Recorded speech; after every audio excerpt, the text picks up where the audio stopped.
Oh, we are live. We're live. Woohoo! Live and alive. Live and alive. Oh my God. Thank you. If you're just joining me, I'm on, I don't even remember what side of the screen I normally am on. I think I'm usually on the other side, but we've got Jordan here from Brother Sister. Hey, everybody. We've got our buddy Pedro is taking a day. He's had a rough week. Let's just say that the dairy industry and mass chaos and panic do not mix. People want that cheese. People want that cheese and that milk. That cheddar. People want that cheddar. They need. They got the toilet paper and their cheddar. And oh my God. Well, you know what? I'm glad you're here. Too, Let's let me kick this off right. Yeah, let's watch it. 69. Woohoo! Nice.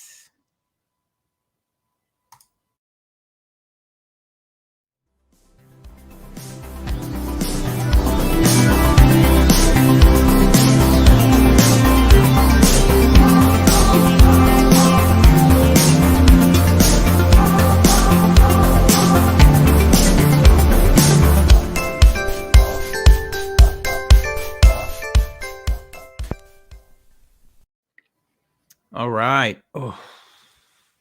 What up, Rolls? What's going on, everybody? What's going on? How's your week been going, Jordan? Dude, what a week. It's Tuesday. Been 7 days.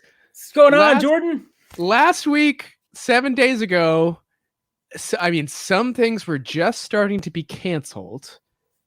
And now 7 days later, the everything's canceled. Continental US is under quarantine. Yeah. And I live in upstate New York. I mean, New York's pretty bad. Mainly New York City. We just got our first confirmed case yesterday. Oh, in the Syracuse area? Yeah. So there hasn't been a rush to do that. In addition, so here's the crazy thing. I got sick last Thursday with a cough, a dry cough. Oh. But I didn't have the fever and body aches. So when I called my doctor, and they were like, "Well, you're not allowed coming to us." And I was like, "Okay, well, that's not great." Wait, you're not allowed to come in? No, they're only doing teleconferencing in terms of potential COVID cases. So, but then I talked through my symptoms, and my doctor was like, "No, that's not COVID. Here, take a nasal spray, and it's just a normal cold." And I was like, "Okay." And now I'm all better. So like it wasn't COVID. Well, it may have been COVID. I don't know. I've never been tested, so well, we might never know. But we might never know. Luckily, I didn't really encounter anybody, although we did invite in some friends over for a Friday night dinner. So I was not great. I didn't practice I was practicing social distancing, not social isolation. So yeah, it's been 7 days, and you're right. Casinos are closing everywhere. Here in the Texas area, all the Louisiana ones are closing as well. So yeah, it's wild. It's a wild ride. So we're definitely going to be talking a little bit about that. I want to. There's a lot of little news and big news, but just we can't. It's the elephant in the room, right? It's the sign of our times. I can't even. I don't even know what how to feel about it. It's interesting. The store shelves are mostly empty. People are panicking and grabbing everything they can. All I think about is the years and years of preparation by watching tons of movies regarding this subject. And I mean, we used to joke about this. This used to be jokes. This right. Is jokes. But not only was it jokes, it was like, the geek macho fantasy of like, oh, zombie apocalypse, I can survive. Yeah. No, apparently no one can, because you take all the toilet paper on day 0. It's the macho fantasy. Totally, like no one would survive. Infrastructure breaks down at the slight cough. So there was go for it. There's an article just the other day, I think it was the New York Times, talking about a guy who had bought like $17,000 worth of hand sanitizer, but now he can't sell it. Like he was trying to sell it. Have you seen the update to that story? Well, yeah, he's being investigated. No, but there's an update that happened yesterday. Because of Twitter and satellite imagery, someone found the storage unit from his tweets and whatnot. They doxed him to the point that they called the FBI, and the FBI raided him, and they're now helping him donate all of that. That's crazy. I didn't. I knew he was donating some of it, but I didn't. They had realize pictures he of it and everything involved. of like actual like feds taking the hand sanitizer from Oh him. man, that's layers of like uncomfortable like I don't that I don't that even know how to that's feel. Like on one side, I'm like, liberating yes, teabager. what a d bag, and on the other hand, I'm Uh, like, that's freaking scary that they swarmed on him. oh man, yeah, and like and that the collective internets did it. Like oh man. Well, I mean scary, but also like I mean I guess if it had been like the vaccine, I'd want people to do that with the Right. vaccine. I mean, this guy nailed it by knowing the moment that the whole virus thing started. He started buying it all up, and so he knew. He just happened to hit, but then he thought he was going to corner the market, and then he realized that eBay and Amazon weren't up on his shenanigans, Yeah. and totally killed his plan. So Humans. we're looking for the next big, yeah. Oh, yeah. So can we talk about that for a second? The memes here, like, yeah, memes have been gold. I did see that one. Yeah. I've got toilet paper. Of course, there's toilet paper down there. Oh, gross.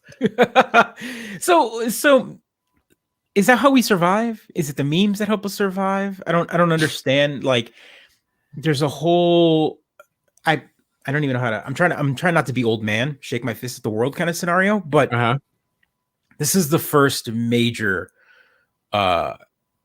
event that I've seen happen to the U.S. like this. Like, I mean, since I'm 30, I'm gonna be 39 this year. And so 39 years of my life, I've never seen anything like this. I've seen big events. I've seen, like, I went through big hurricanes in the Houston area. I've seen big hurricanes destroy like areas of like Louisiana and Florida. I've seen things like 9/11 happen in New York City, where whole areas of the country are affected, but they're pockets. I've seen earthquakes happen on the West Coast. I've seen floods. I've seen fires. Right. I mean, you're saying 9/11 is the only close thing that remotely happens, but when I say that, it's still like we felt it as a nation, but we weren't affected. I mean, we were and we weren't. Like, yes, air travel became tough. Everyone started looking over their shoulders, kind of thing.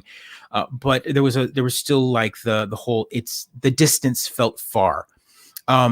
Being from the Houston area, going through something as recent as Harvey, we felt that lull, that storm coming, and so everyone packed and got their bottles of water and their food, and they stored up and they whatever, and then they closed on cities. They set up curfew. They did up all, the city got prepared, ready to take the brunt, and then it hit, and then people were without power and water and whatnot. But then a week later, everything returned to normality. Normacy was attained again. Here we've got, it doesn't matter who I talk to anywhere in the nation, everyone's affected. Yeah. And it's the same thing. No matter where they go, no matter what store they walk into, they're lacking basic necessities, basic products, milk on the shelves for kids, bread. It's just gone. And I don't know what that says about our infrastructure. How this week of chaos, which is going to be longer, obviously, now that we know. I mean, schools, they're pushing things back to like April, mid-April, etc. How this is going to affect everything from here on out. And that's something that it's going to take a little bit to kind of, piece together and see. And it affects everything, even things like we talk about here in the Mid-Geek. We're seeing forms of entertainment being pulled. Movies are being delayed, or movies are being released early. We had Frozen 2 get put up on Disney Plus early. We had Rise of Skywalker put up on digital early. You had Universal announce that they're taking a bunch of their movies that are coming out in April and movies that are coming out this Friday, and they're just releasing them on iTunes. That's crazy. You can rent the movie for $20. So movies like Emma, the new Trolls sequel. There's a couple of them. There's a list if you want to pull that up, or if you can. But Universal's putting up a whole list. It's starting Friday. You're going to be able to rent Emma, which is at the theaters, for $20 and watch a movie theater movie day one, which is something that I've been a big advocate towards for a while. I've been saying that, hey, we should have this. People have 4K TVs with 80-inch displays and Atmos at home, and I have a better screen than some of the quality at the theater that I go to. Why aren't studios allowing me to just pay a $50 premium or a $40 premium and let me sit at home with my kids? Or if I'm sick and I want to see this movie, why can't I see it in the in my home? And here we are. Yeah. They finally did it. So this is something big. AMC Theaters announced just earlier today, about an hour ago, that they are closing until further notice. So all theaters will be closed. Yeah, I did see that. And not just AMC, it was what was the other big Regal. one? I think Regal announced it too. Regal is the other big one.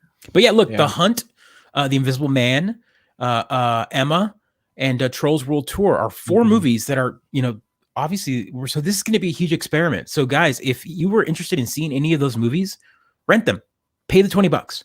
Seriously, because what this is going to show is it's going to tell the studios that, hey, there is a market for this, and maybe going forward we might get that. I would love to see some of these movies hit day one. I mean, don't get me wrong, I love the movie theater experience. I love the collective like hype. I'm a big fan of going to midnight releases and going to the movies with my friends. Like if I'm going to a midnight release of like the new Avengers, I was like, oh man, everyone's there for that hype. But at the same time, being able to maybe a week later or two buy it or rent it for $30 or whatever. It's just, I think about what it costs for a date night. I pay my sitter $15 an hour. It's going to end up being 3 to 4 hours minimum. So you're looking at $60 just for babysitter, not including the food that I call a pizza for another $20. Yeah, but pause for a second. I mean, now you're wanting to cut out the babysitter money for some people. Right. Like, but I mean, I'm okay, but I should have an option, right? So it's either I can afford it or I can't. Like, you have to. Where's my starting point? My starting point is $80 deep. Like to start the night, to walk out the door, to spend a night with my wife out of the house, it's $80 minimum. That's $20 for pizza and $60 for my kids. And then, so that's $80 out the window right there, not including the $40 for movie tickets, not including maybe another. Your wife watching $80 out the window. He just said. Well, I'm just saying, like it's. I mean, yes, I'm enjoying it, but I would rather take those $80 and I just take my kids out with me. But then I don't get a date night, right? Yeah. So the whole night with my kids would cost me $80, but $80 is just to leave my kids at home.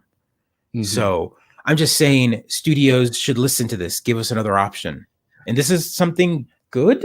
But I mean, the option comes. Why do they need to give you the option sooner? Like the option, you're eventually going to have it. If you wait, you'll eventually have the date. Sure, night. But the wait only happens as long as, so if the movie does well, for example, the movie does well, like Star Wars. Let's say I was somebody that I wanted to go see Star Wars, but I was working, I was busy. I had more time at home than time to go on a date night. So I would already have had that whole movie spoiled for me. There's just too much out there that would have spoiled it for me. So I didn't get a chance to watch it at the theater or got pulled.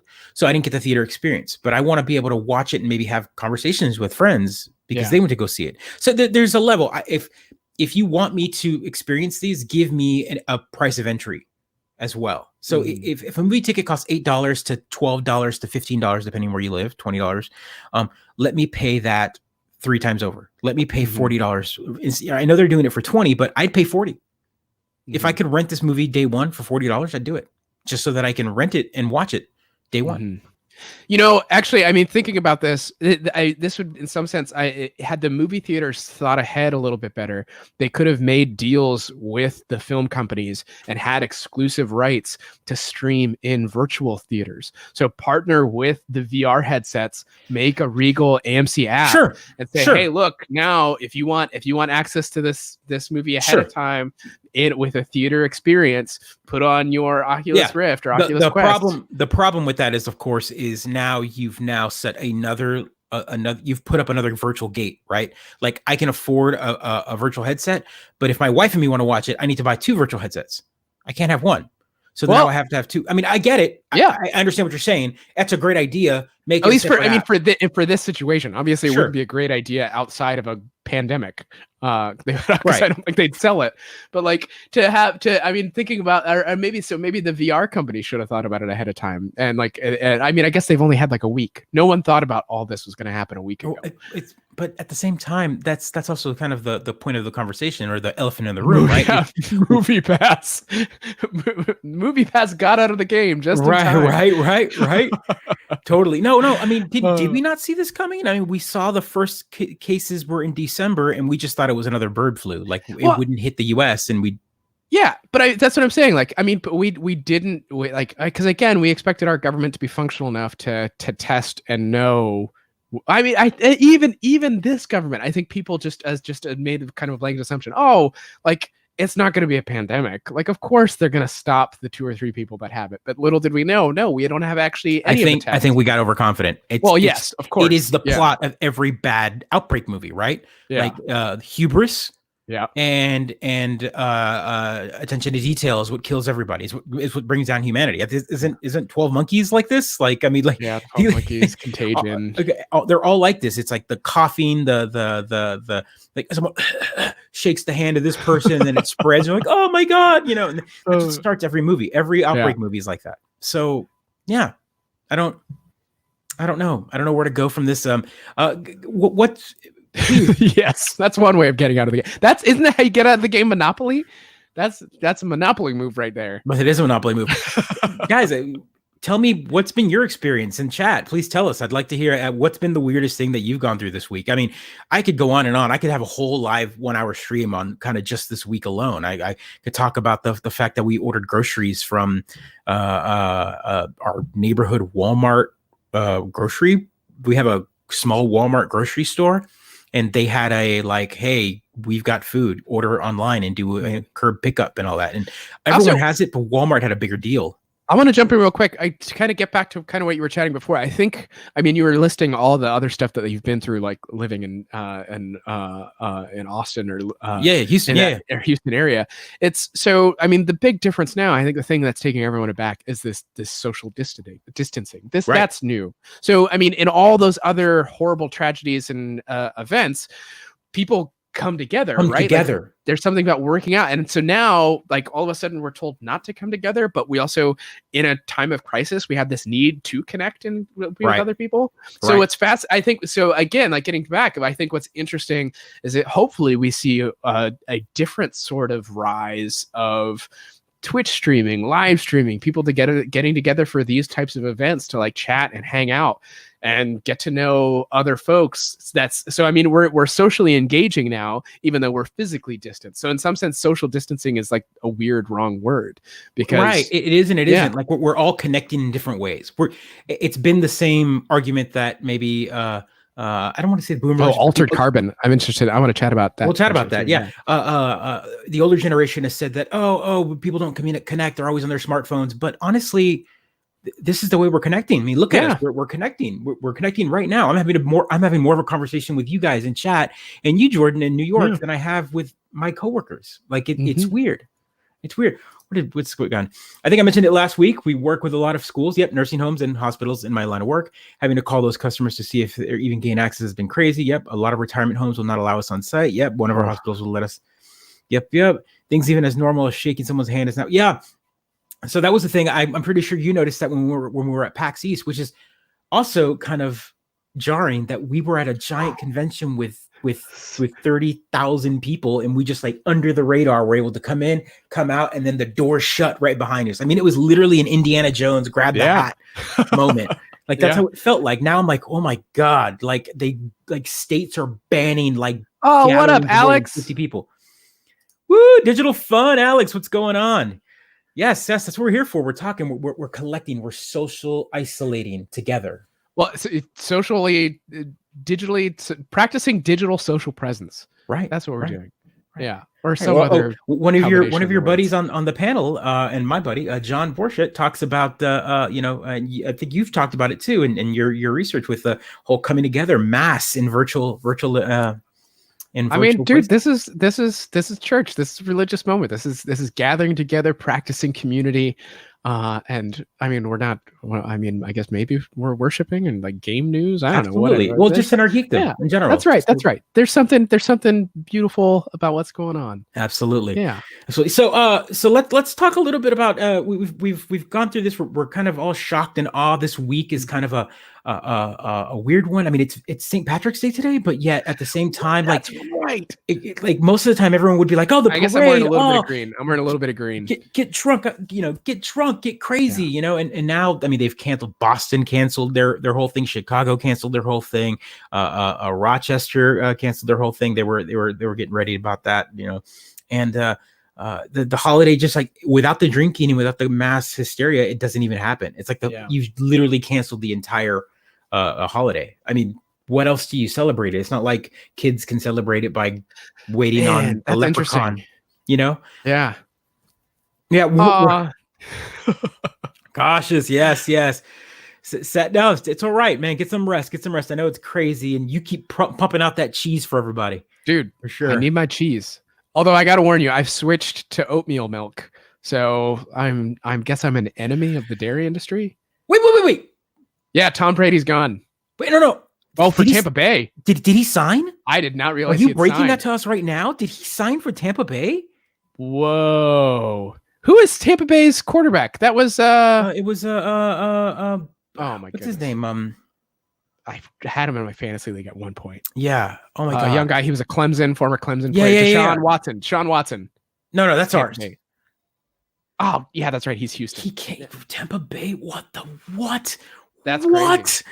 What? Okay. Tampa Bay's got some good wideouts. That's our sports talk. Speaking of, that's another thing that's been. Jameis Winston.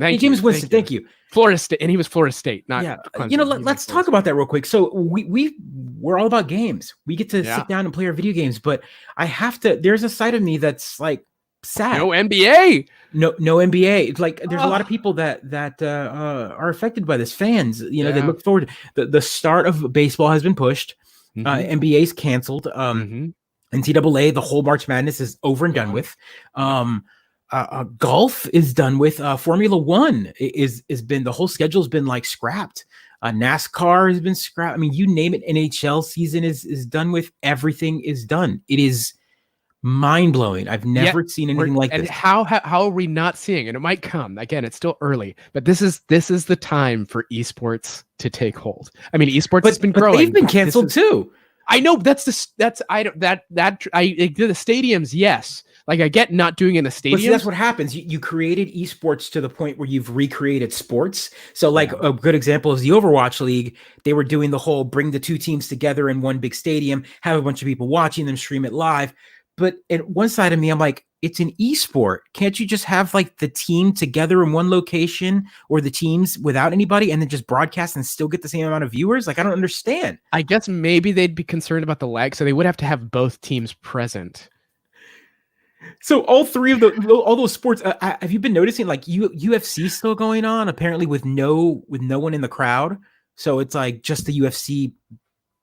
They're tested, they fight, and then they like who won, and then it moves on. That was playing on Saturday, I think. And now we've got all these smaller sports or games. I feel like fencing now would be a perfect time for fencing, because you got two people going at it wearing masks already.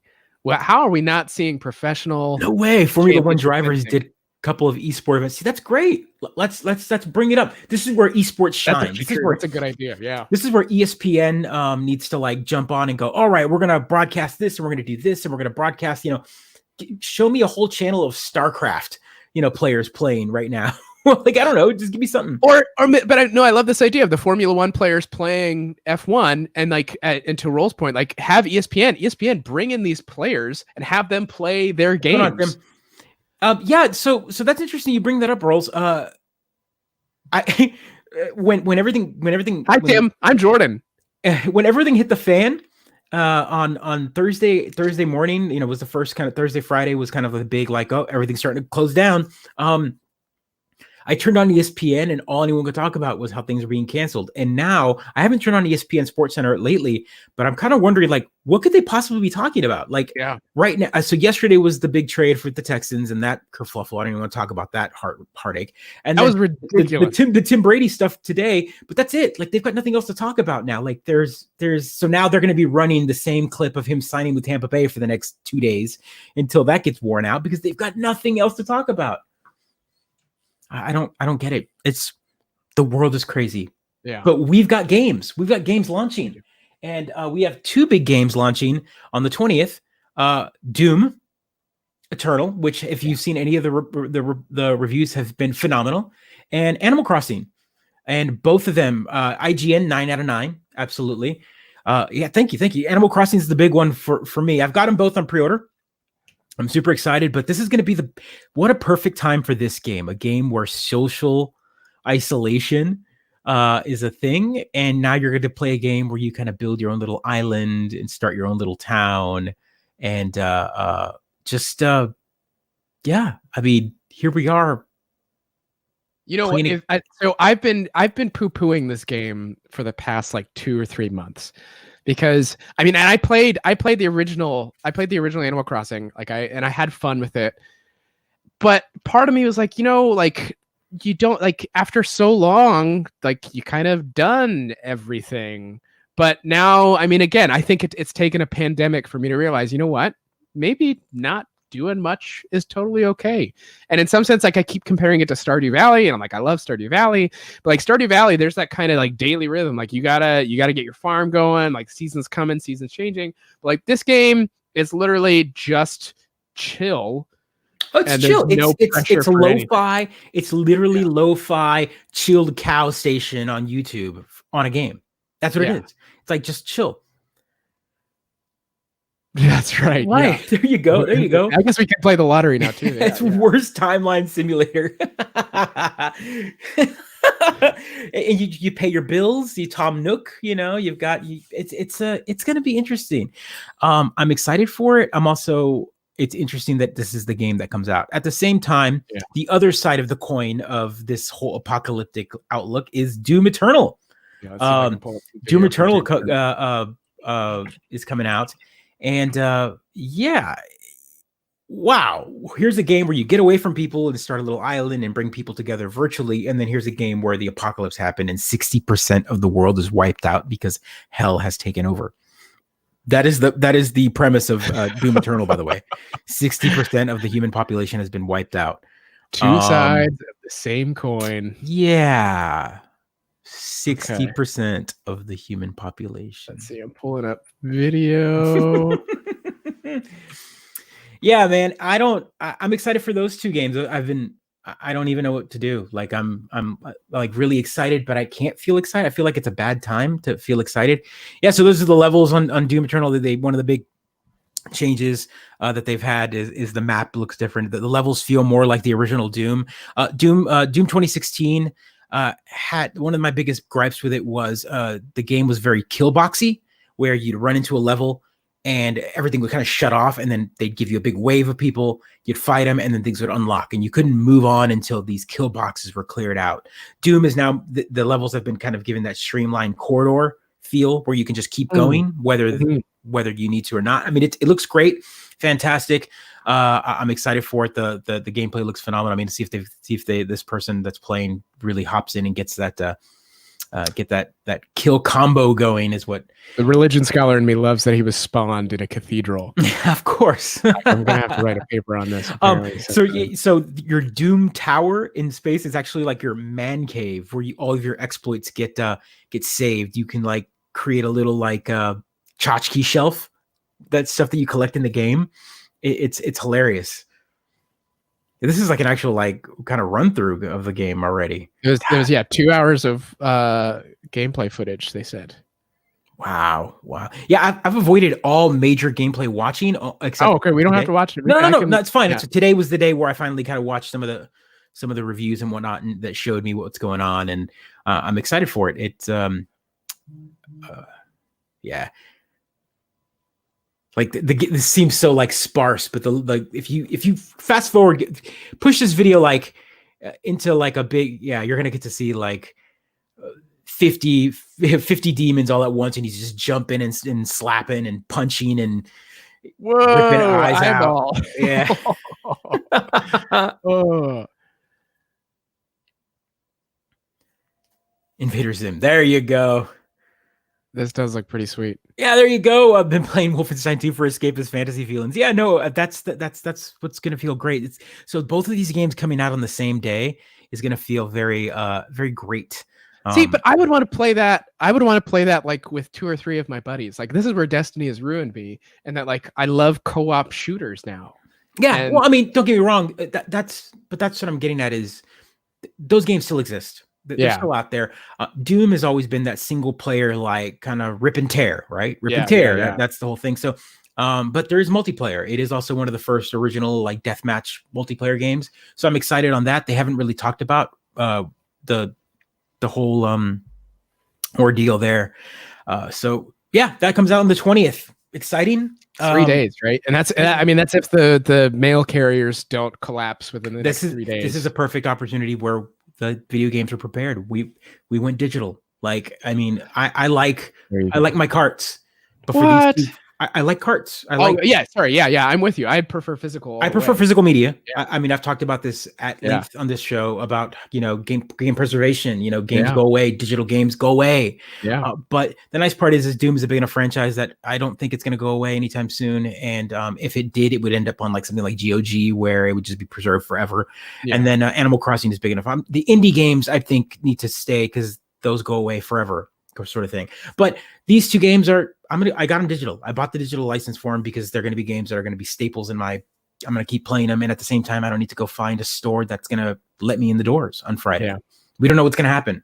Yeah. On Friday. Especially since GameStop finally shut down, right? Or like this was also big in the news. GameStop, the news has been that GameStop, they sent out an email saying, "Oh, we're taking care of you." I think everyone here watching us got an email from some company. Every company sent out an email about, COVID-19, guys. We care about you. GameStop did the same thing, but then this story came out yesterday regarding how they're not addressing it for the workers. They didn't have enough sanitizers. They were out of toilet paper at stores. They had to close down their own bathrooms and then the workers had to go next door to use the bathroom because the store wasn't providing, their suppliers weren't providing this stuff for them. They were just completely unprepared, but they weren't closing the store. So they were like, work, or you lose your job.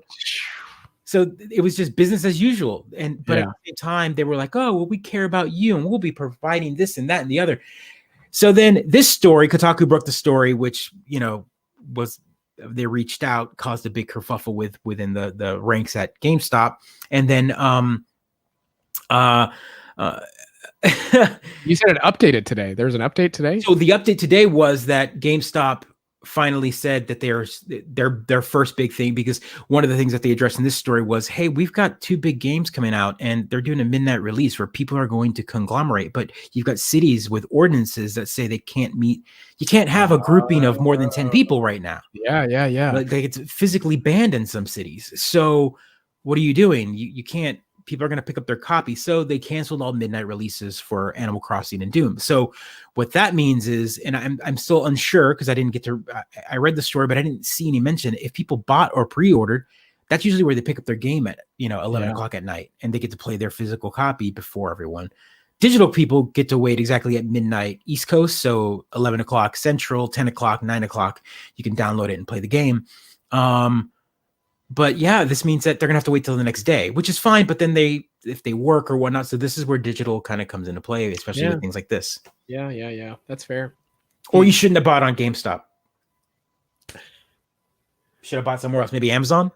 Well, yeah. It's like lesser two evils. I don't know anymore. I don't know anymore. Is there any good place? I mean, other than like used places to buy physical copies of games? I mean, you can always support your local, right? Like Syracuse has got Voltage Video Games. There's a few places here in Freaks and Geeks in Denton. There's a couple other ones here in FX Games here in here in the Dallas, the Plano area. A lot of mom and pop shops that I really like to support. I go in there and pick up used games. I pick up retro games. I pick up all sorts of stuff from controllers to all sorts, whatever. But what's bad about all of that, and what I feel sad about those smaller places, is the distributors like Nintendo's really nice with them, but other companies like Sony and Xbox, and even the publishers that are in charge of their physical copies, don't send enough copies to those stores. So it gives no incentive for you or me or a mass of like 10 people that are going to go buy their copy of Doom Eternal. I guarantee you that Voltage Video Games didn't get more than like 5 copies of Doom Eternal and 5 copies of Animal Crossing. Whereas Best Buy will have 3 big boxes of them, and GameStop will have a whole crate full of them. So what I'm getting at is those stores are preferred for the physical medium. Yeah, Voltage is dope, man. Yeah, absolutely. Well, Tim, I have not heard this. So this story, you have to pay attention and read the fine print on this story, guys. The story hit that for all third party, they will still deliver. What they are doing is they will no longer take in warehouse inventory at the moment from third-party sellers of non-essential items. So there's a whole list of items. So if you need random doodad and it's out of stock and they're going to get new stock of it next week, they're not going to take it. Like, it won't physically be in stock at Amazon for the next till April. Okay. So right now they're going to fill in their inventory with more health items, more home essentials, popular items. And popular can be electronic items too. So the story, everyone's kind of reading that story weirdly because the headlines are like, oh, delivery Amazon, but that's not what it means. It means that third-party sellers and anything that isn't a home essential won't be restocked. So Amazon basic stuff will still be there, and major providers, major partners will still be there. So Tide will still be there. All the food items will still be there. All of your big products, even probably Nintendo and Sony and all them will still be there. But smaller third-party ones, they're going to push out of the way. The tchotchkes from China, all the like screws and dongles and electronic tidbits, unless it's big brands.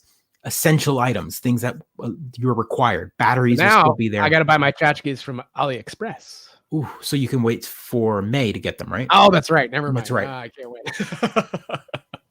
Yeah. So let's talk about the other big news this week. And it started off with Monday out of nowhere. And this is where the gauntlet was thrown down. Microsoft out of nowhere invited a big media companies and big media YouTubers. I'm going to pull up a particular video here. They invited a Digital Foundry was one of them that I enjoy. Let me 1 second here. I'll pull that up.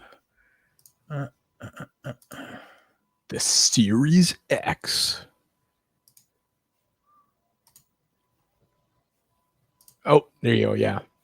So we had a big one of the big announcements was that they brought in the media, and they've never done this before. No console maker has ever done this. I can't even. I'm trying to think about anyone that's ever done this before, where they've shown the console completely and then tore it down for the media. Let the media touch the inside guts of the new console. This is the tech demo they gave. They were showing games that are upscaled to 4K, loading, faster loading. I mean, just giant specs. Here's full-on spec sheets. They've never done this. No company has ever done this. You have to understand that they're giving you samples to the media. Here's the chip for the Project Scarlett. Here you go. Take that with you. And what are the specs? I haven't even had a chance to look at. They're just giant beefy things. I mean, I could go through numbers if I wanted to, but my point is that I guess the power play here is, yes, that's right. Another interesting thing was that Microsoft, Bill Gates stepped down from the board completely. Oh man, yeah, that was. So that was kind of a blip on the thing, but Digital Foundry. I mean, you have to think about this. Look at this. Here's the board with code names and stuff written on it. You don't see. When you see this when someone buys it and then tears it down for the camera day one. Seriously, they just took all those guys. There's teardown video guys' jobs out of the running. Yeah, they just took it all out. They're showing them full specs, giving them the size, comparing, telling them notes, showing them all the insides. They then gave them the parts to put together, and here you go, put it together and slide it back in. This is how it's going to be built. I've never seen anything like this. This is unprecedented by a company to show your cards this early. Oh, here are the specs right here. I mean, it's AMD custom Zen, 7 cores for games, 1 reserve for the OS. I mean, numbers mean nothing nowadays, right? Like we know it's going to be better than an Xbox that we've got now, and probably rivaling a modern PC at the moment. I did see loading times are going to be crazy. Yeah. So one of the big partners was Seagate is doing Seagate is worked with them to make like an M2 style drive, which is like a little cartridge, and you stick to the back, and that's your SSD. And they even show them holding it. It's like 1 terabyte little thing you click in. It's all frequencies locked right now. Yeah, gauntlet laid down, Microsoft. Yeah, so that's what I'm kind of getting at. Is it's a big deal to show all your cards like this, and they did it. This console doesn't launch till the holidays. When do they start taking pre-orders? They haven't yet. That's what I'm getting at. They haven't started doing pre-orders. We're in March. We've got April, May, June, July, August, September, October, maybe September, October. So we're still 7 months away. But here we are. Here's this console. Here you go. Take it apart. Here's the new controller. Here's how it works. Go ahead and take that apart too. Does the controller look that much different? They've refined it. They've done. But what's great about it is again they've laid their cards out. They said, here's this information. Here's this. Here's the stuff. All of your old peripherals will work. You'll be able to plug your Xbox One controller now and make it work. Everything will be backwards compatible. That's sweet. That's good news. And I hope we're done with that forever. I think so too. But that's again, gauntlet laid out. Over 9,000 teraflops. That's right, Cautious. So with that said, we were like, where's Sony? So E3 has been canceled. Everything's going to digital release. So was this planned? Like, here we go. There's the controller. It's a little different, but not too different. It's got a new button. That looks exactly the same. It's got a share button. Oh, I hate share buttons. It's a little smaller. Like in the hand, it's more wrapped a bit. So it's small tweaks. So it's just why reinvent the wheel, right? Right. But they have worked on new latency. And there's new firmware, and that's right, Jordan. You're on the ball there. There's new firmware for the old controllers that will update the old controllers to give it a better communication. Oh, interesting. Again, part of that backwards compatibility. That's pretty more sweet. Backwards compatibility. So that's huge. So now here's I don't want to be crude about it, but here's Microsoft just kind of dropping it on the table. Yeah. And Sony's like, what do we do? So today, in one tweet, they announced that Mark Cerny will be on, will put out a informative video or informative talk tomorrow at 9 a.m. Pacific time. Yeah, I'm curious how the scrambling that went on. Right. So I'm wondering, like, what? Like, talk about that media control. Xbox was like, here's this.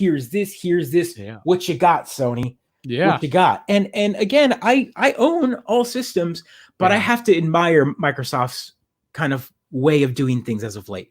No transparency whatsoever. They're just like, or full transparency, I guess, right? That would be the rest way. Is they're not hiding anything. This is the way it is. Here's Xbox Game Pass. You can play all games from all of our systems ever.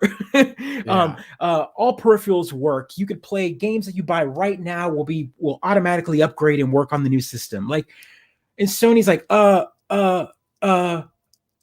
we've got Last of Us 2 coming out. So what are you gonna do? Talk about taking the thunder away from a whole console. So Sony was still riding that Sonic high, man. They're like, we don't need to be ready for anything. Sonic did so good. Right.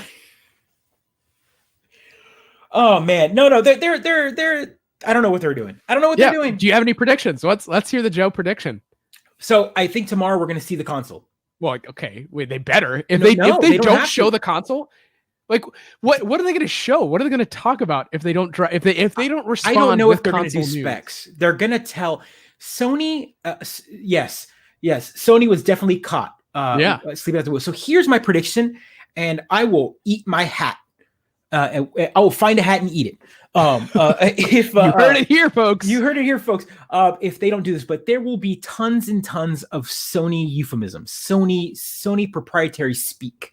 Sony's really good at that. Do you remember emotion engine, cell processing? They're going to use a lot of those like terminologies that aren't used anywhere else. Yeah. Microsoft did it early on with the cloud computing, and they got made fun of with Crackdown. And they were like, oh, well, Crackdown will be the greatest game ever because it'll use all of the cloud to process this game. And then it completely tanked, right? Yeah. That was a bunch of buzz marketing that went nowhere. And then cell processing, or emotion engine. Here's Toy Story being rendered in real time on a tech demo. Remember with the PlayStation 2? Yeah. I'm still waiting for my real-time Toy Story. It never happened. So I'm going to expect Sony is going to be a little more transparent with what it can do, but you're still going to get buzzwords.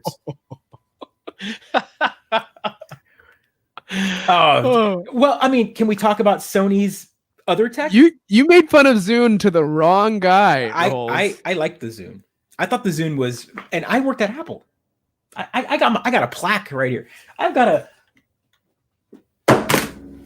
an old iPod sitting right here, man. But I still like the Zune. I thought the Zune was ahead of its time. It had a better screen than everybody. It had all sorts of stuff. I just think wrong time, man. Wrong time. Oh, rolls. Oh. What? Wait, hold on. What do we got here? We got specialty stuff added just for you. That's our Rolls messaging. You missed it. He said it earlier tonight. Rolls has already brought up Odd Job tonight. Did he? He did. Odd Job is still cheating, guys. That guy right there, that's the face of a cheater right there on GoldenEye. That's the Rolls image. Just putting right there, Rolls. We made sure to put that up there at the end of the last episode for sure. Just for you. Pergamine's taking your side. Straight cheating on Job. That's right.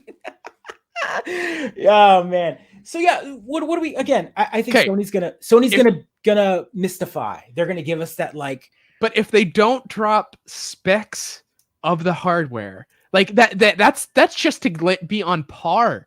Yeah. So they're gonna make sure that their numbers are going to be higher in some way. So I'm expecting Sony to have maybe a teraflop more. I'm expecting it to have a 3.9 gig as opposed to a 2.8 gig core. It's going to be something like that. And because now that you've dropped, now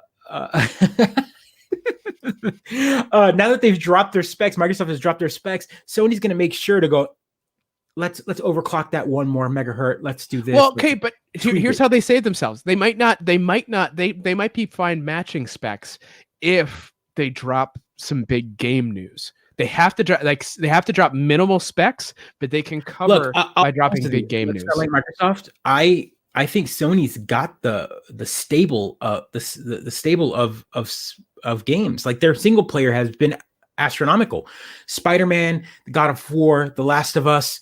I mean, those are 3 big giant games, and they bought Insomniac Games so they could pretty much say, "Hey, here's the trailer for the new Insomniac game launching on PlayStation 5 or whatever." Yeah, they could do it, and it would sell millions.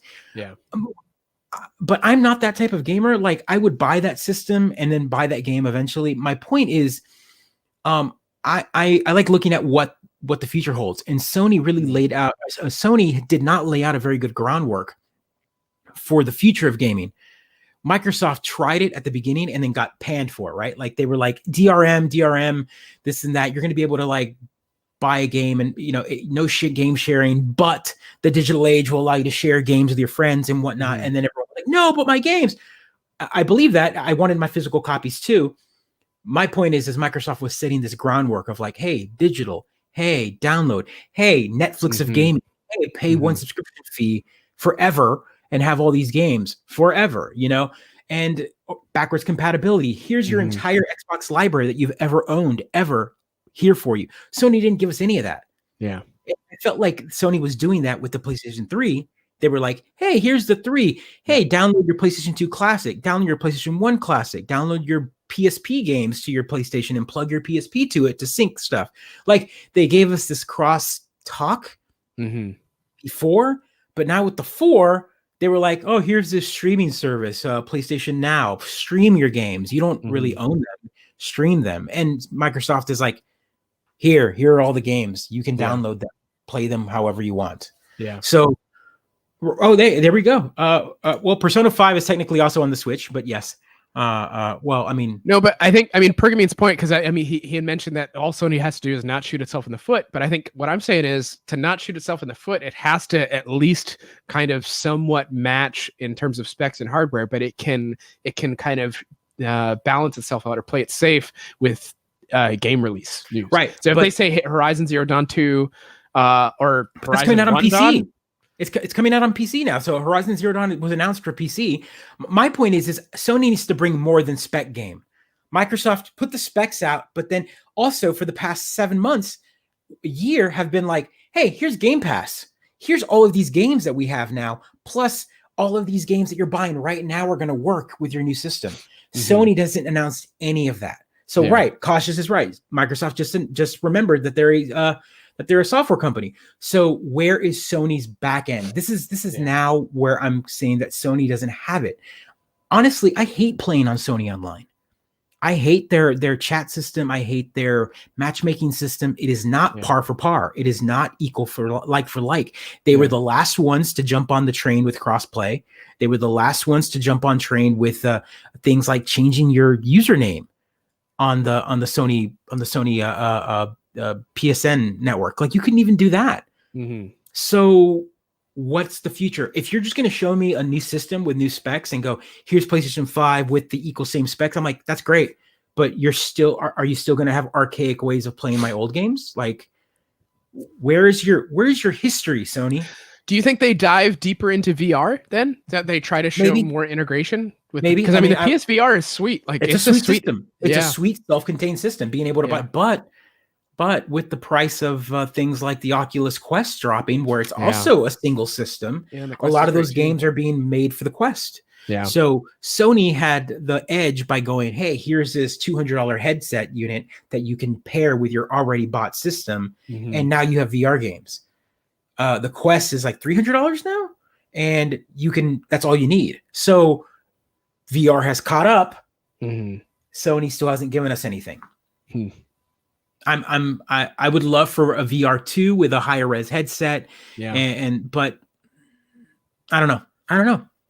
I don't know where they're going. I'm excited. I'm excited to see what the system's going to look like. I'm excited for the specs, but I'm more interested to see Sony's long game. I want to see where they're going to show up and go, how do we match Microsoft and everything else that Microsoft has brought to the table? Because that's what people are forgetting is Microsoft brought a great system to the table hardware-wise, but they've already laid their groundwork for their future, for their backwards compatibility. Sony hasn't. But I mean, Sony just spent a week. There's like 4 or 5 articles, people talking about how Microsoft did it. They've won the console wars, and so Sony's had a week of digesting that news. Like whatever.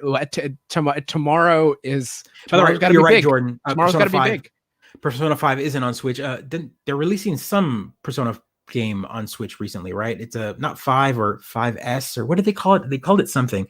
I'm not a Persona guy, but I know I've got a couple friends that are all about it, and I thought there was a game that got released recently for it. Either way, Rush or was it called something? Another Persona-like game coming out for the Switch from the same maker. Either way, no, you're right. You're right, Jordan. I don't know. Let's see. I want them to call it out on their bluff. I want to see that the console wars are still around. I'm excited to see where this goes. So, hey, we got 5 minutes left. And in these last 5 minutes, I wanted to chat real quick, kind of tying it back around to how we kind of opened the show talking quarantine. All right. Do folks remember the corrupted blood incident from back in the World of Warcraft days? This is wild. This popped into my mind actually just this afternoon. So for folks who aren't aware, back in 2005, in World of Warcraft, the devs had just released an update, but in the update there was some sort of glitch in one of the enemy attacks that it ended up, once one player got it, they ended up spreading the debuff to people who were within everyone range. had it. And this was so the World of Warcraft community freaked out internally in the world, and they started doing all sorts of things. And so and to the point that it was a case study. Of course it is, for epidemiologists, that like there was older players who were quarantining newer players who could be wiped out by the debuff. Like they were setting aside cities, setting up quarantine zones. There were other players, right, that were going out of their way to like to bomb these towns and like take people out with this virus. But I just think it's wild, again, thinking about like the way that this quarantine is kind of shifting and changing the conversation for gamers, and putting gaming in kind of a new light, and that it's allowing us to social presence, to have this tie-in back to, okay, look, there's real life evidence of gaming kind of serving some practical purpose. You should all like read up. They've got a whole Wikipedia article about it, and then there was a second plague in 2008. China, Italy, and now us, and all we had to do was play WoW. Right? Yeah. Gamers knew. Glory to the Horde. But yeah, so like apparently there were like a bunch of papers written about it. People still kind of talk about it as like figuring out, how do humans respond in these types of crisis incidents. And it turns out, I mean, there was a lot of positivity. They were surprised by how much kind of positive crisis reaction they got from folks in the game when they didn't have to be. It was people being nice when they didn't have to be. You mean being human? That's what it means to be human. Being nice when you don't have to be. Have you done anything good lately? Have I done anything? Oh yeah, man. I guess right now is kind of the moment where we're self-isolating. We're doing this social distancing. But have you helped anyone out? Done anything lately like that you can think of that maybe kind of pass it forward? Oh man, pay it forward kind of scenario. I made tacos for some friends, but that was like that's something. Hey, that means you shared some of your rations, man. I did, but I also invited them over when I was sick with a cough. Yeah, so what a jerk! I think jerk. I think my yin balanced out my yang there. But no, I haven't given anything extra. I mean, right? Well, actually, this is a great conversation. What are ways that I can be good, Joe? What are some things I should be thinking about? Should I be donating more money to kind of? I mean, money is always good, right? I think time and effort is time is worth more than money. I think at this point. Worst taco party ever. That's right. It's like a little side of what's that? What's that spice? COVID. Oh, okay. That's true. Little dash. Little salsa. I did not do that. I washed my hands. Wash your hands, folks. Man, I don't know. Like I'm trying to figure that out. Mm-hmm. I'm trying to figure out what's the thing we should be doing right now as gamers. Like you said, you mentioned it earlier, where times of tragedy, times of craziness, all we want to do is hang with our friends. Mm-hmm. But then like this time around, we can't. Help people out. Perfect example is right before the show started, Jordan was on chat with me, and my mother-in-law called, and everyone's working from home, including people that have probably never worked from home. They've got an issued laptop, but they're like, I do most of my work at my desk. Well, now they're working from home, so I had to do tech support. I had to like help them do dual monitors and whatnot because they're having to work from home now. They're doing stuff. So if you know someone that is having trouble working from home, as geeks, help them out. So call them and say, hey, how are you doing? Whatever. Right. Send it. Yeah. Right. If you haven't realized, a lot of us parents got stuck with our kids during spring break, and not only past spring break, we're now in week 2 of spring break. And I'm like,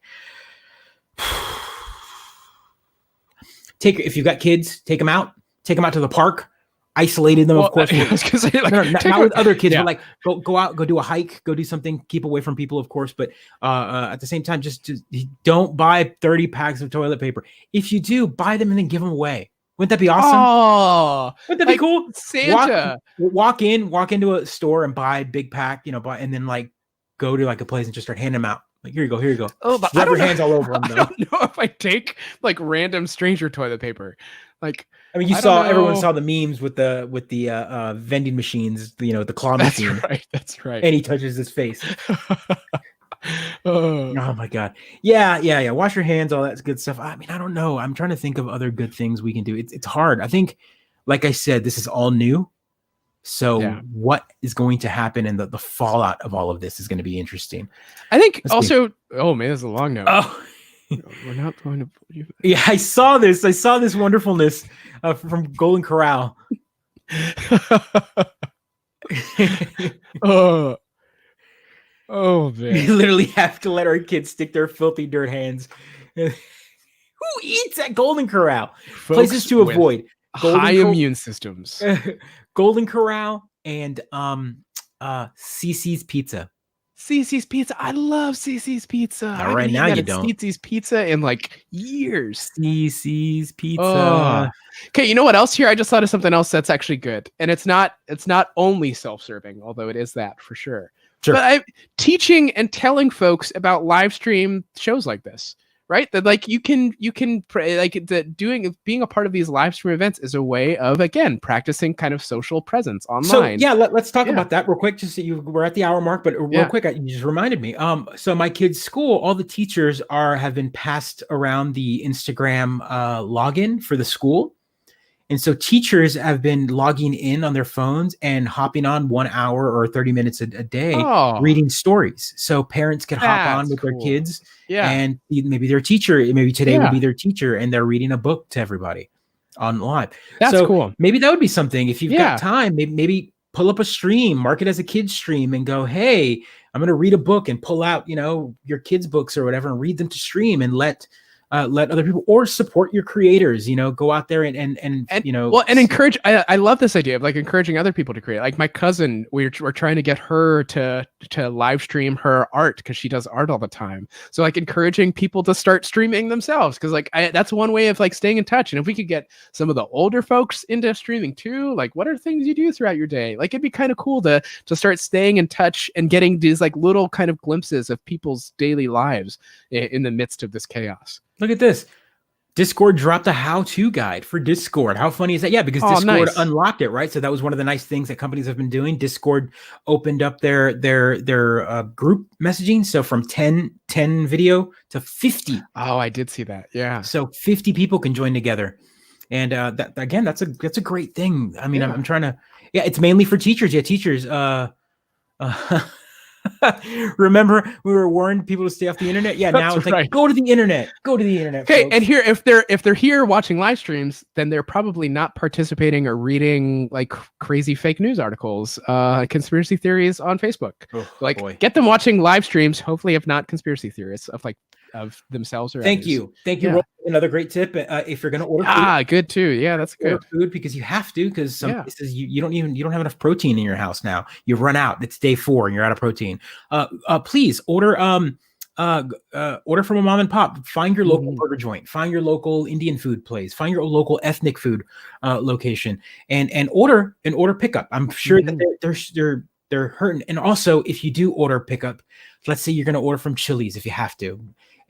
Tip, give a tip, because those individuals, those waiters and wait staff in general, are out of a job right now because most cities have closed down dine-in. So,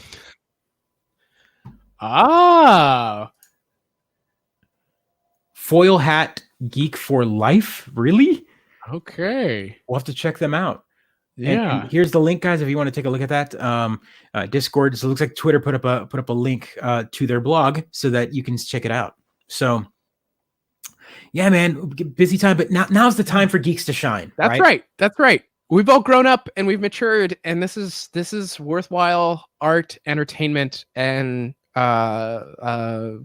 it's worthwhile. If you've got anybody still on your stream or on your feed still saying that this is like some sort of conspiracy of the government and this is all junk and go cough on them. Do it for me.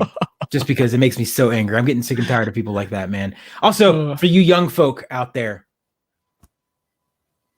stay home. I know you're young. I know the news out there is saying, oh, well, it doesn't affect you. You become a super carrier. Mm-hmm. You become a person that has it and never feels a symptom. You could be responsible for murdering my abuela. Yeah, you could be responsible for killing your own parents. Yeah. I'm just saying. So, guys, on that note, episode 69. Nice. I know I didn't get to have Cautious on the show for episode 69. You'll make up for it next week. You'll make up for it next week. Yeah. Well, episode 70.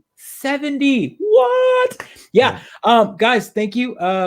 Thank you for coming. Again, Cautious is my normal partner. I'm Joe the Afroman. I'm Jordan Legacy 77. 77. That's right. Please like, subscribe, share. Again, if you're picking up Animal Crossing, I'll be putting up my good call. Yeah. Code. I'll put up my friend code on Twitter and friend me, and we can join each other's little island of fun. And are you going to pick it up now, Jordan? Well, and my wife's already ordered a copy, so we've got one copy for the household. But I don't know if she'll let me play it because she's going to be hogging it. She's going to be hogging it, man. Yeah. So that's interesting. So the game you could play if it's one system, you can only have one island per system. And we only have the one Switch as of right now. I haven't convinced myself. So that means that you can start your own little little section of the island, and I don't know how that works. Honestly, I'm interested to see how that's going to work for another user. So. All right, the show, guys. Love you. Please stay safe. If you're working from home, share this channel while you're working from home, so that everyone else can watch. Subscribe, and share with your friends. Subscribe, share. Love you guys. Mwah. Take care, guys.